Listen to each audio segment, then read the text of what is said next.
Essa história é baseada em fatos reais. Na época, eu era bem jovem e tinha 16 anos e morava em um sítio próximo da cidade.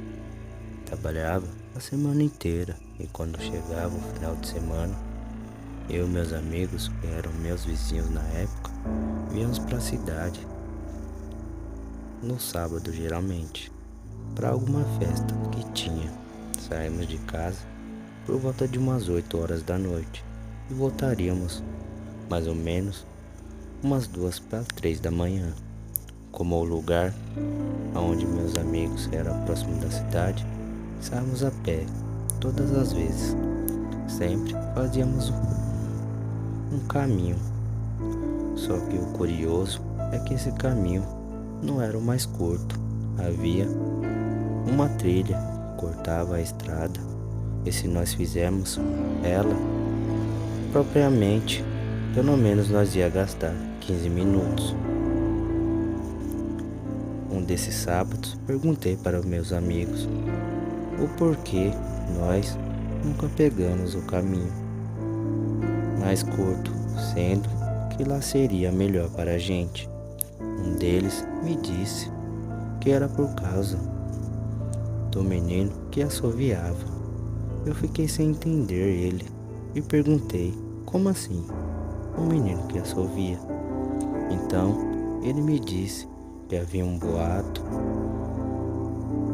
que quem passava pela aquela trilha era acompanhado por um menino que ficava assoviando enquanto a pessoa passava por uma subida.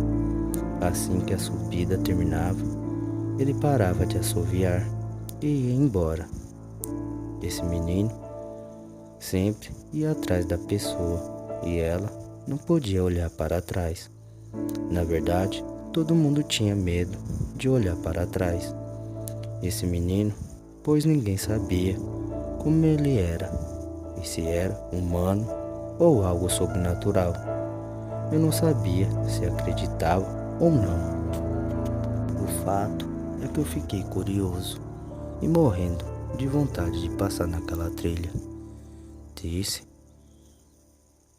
convencendo meus amigos a ir por lá. E eles também nunca passaram por lá. Estavam curiosos.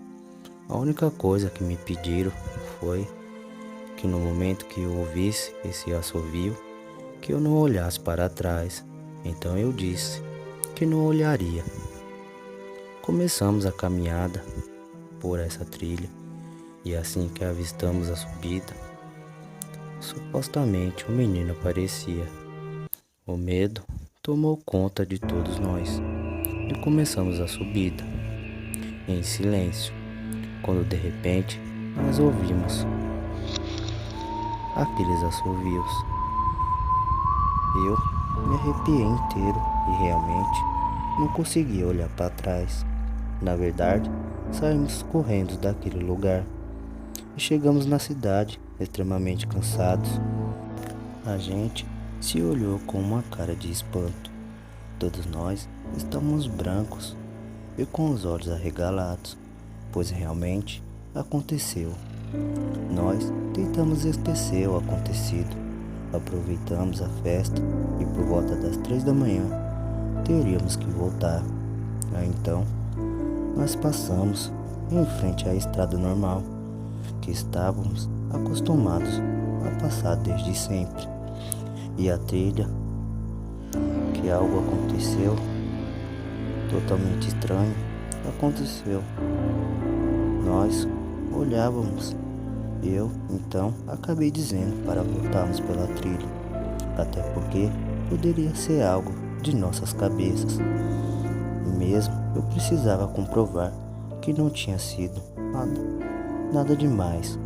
Todos então concordamos e decidimos voltar pela trilha. Na hora que descemos o morro, o medo já havia tomado conta de todos nós. Assim que começamos a descer, o assobio começou novamente. Meus amigos saíram correndo. Eu faria o mesmo, mas não fiz. Eu precisava olhar e constatar aquilo. Então ficamos só. eu e o menino, na trilha. Eu continuei andando lentamente. Eu e ele continuou me acompanhando. Foi quando eu me virei rapidamente e olhei para trás. Eu vi. Sua pele era escura e seus olhos eram vermelhos. Ele estava totalmente sem roupa. Na hora eu fiquei paralisado. Então ele assoviou novamente, me olhando, com aqueles olhos vermelhos e arregalados. Eu me assustei e acabei dando um tapa em seu rosto. Nesse momento, eu não sentia as minhas mãos. Não conseguia mexê-las. Aí então, eu saí correndo, olhei para trás novamente e o menino havia sumido. Cheguei na casa dos meus amigos, pedindo socorro, pois não sabia o que fazer. Contei tudo, disse que o menino era real e que eu até toquei nele, mas que havia perdido o movimento do braço. Meu amigo pegou em meu braço e viu que ele estava branco, então me disse que o sangue tinha parado de circular ali, por isso que eu não conseguia movimentá-lo. E logo foi voltando ao normal. Todos ficaram espantados com o que tinha acontecido. E foi aí que eu constatei que se tratava de algo sobrenatural. Não poderia ser uma criança normal que estivesse até mesmo precisando de ajuda.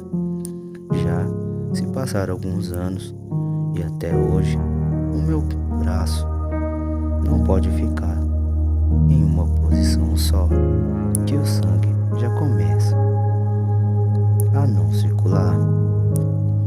Mas isso nem foi a sequela mais grave. O mais grave para mim vai ser carregar na mente aquele assovio, acompanhado daquela imagem horrível que aquele menino tinha.